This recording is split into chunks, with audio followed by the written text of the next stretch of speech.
If I might, since we're lucky enough to have you on the record, why don't you tell us about your association with the Chicago History Museum and the predecessor name, the Chicago Historical Society, because this is a civic role as well that spans some of these same years. Actually, I was not a long time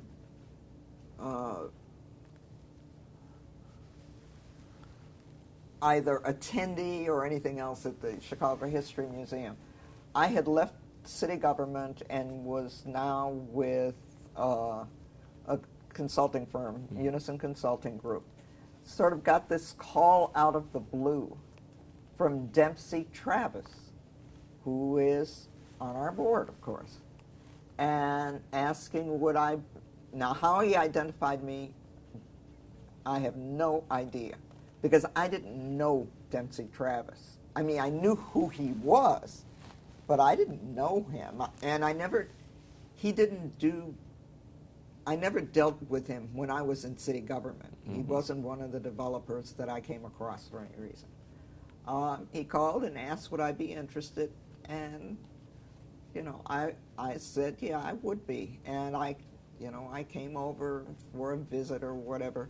The president then was Ellsworth Brown. And the History Museum, the Historical Society, was busily in the first flush of sort of diversifying its board, bringing more, of people like me, the great unwashed public, into the place.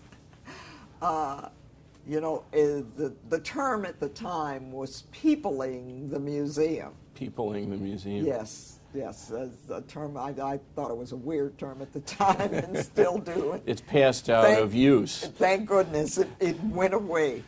So, I got accepted and voted onto the board by whomever there was at the time to vote me onto the board.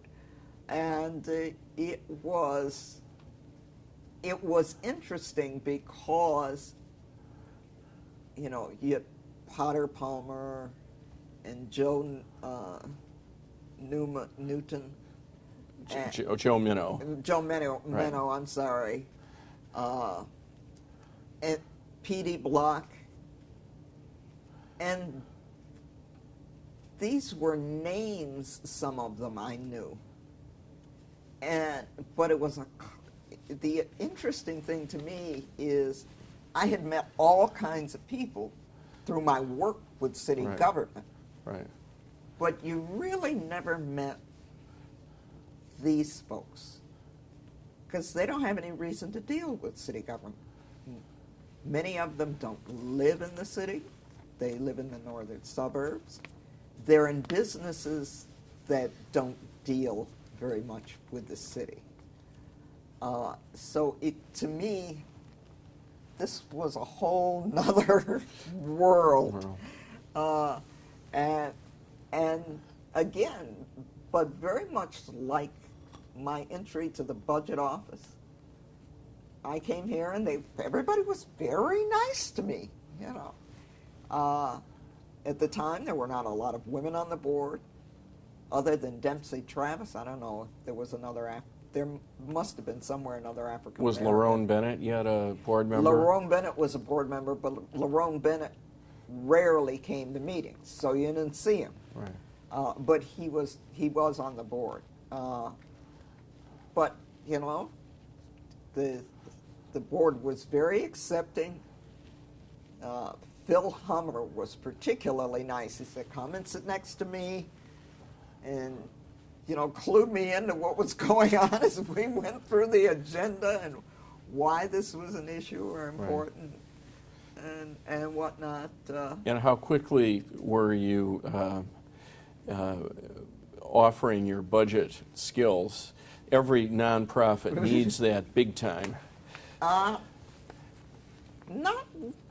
didn't really, the budget was fairly well in hand. Right. I guess I did go on to the finance committee, Committee. you know, because everybody gets a committee assignment. And I was on finance for years. Still are. You still are, right, Yeah. yeah. I was on the finance committee. And you were the treasurer for a while, I think. Yeah, but that's because over time I rotated through all of the officer positions at one time or another. I was treasurer. No, I was finance chair. I wasn't treasurer. It was finance chair. You know, I did a stint as board secretary. I did a couple of tours of duty as a BP, or vice chair. And how would you say the museum has changed over these years? I think it has become much, even in this short time. I've been on the board, I think, 18 or 19 years, something like that. And that's a short period of time when you look at our more than 150-year history. We have become much more open, I think, to involving Chicago's various communities, whether they're communities of color or not. There has been much more emphasis on that. And, you know, it has, and I think the interesting thing about that is that that whole effort has been driven from within, not from without. I mean, there haven't been people with placards marching around the building saying, you must do, you know, an exhibit on some community or another. It has all come from within. That is an interesting point, because in city government, the pressures are from without. From without, yes. Very interesting point.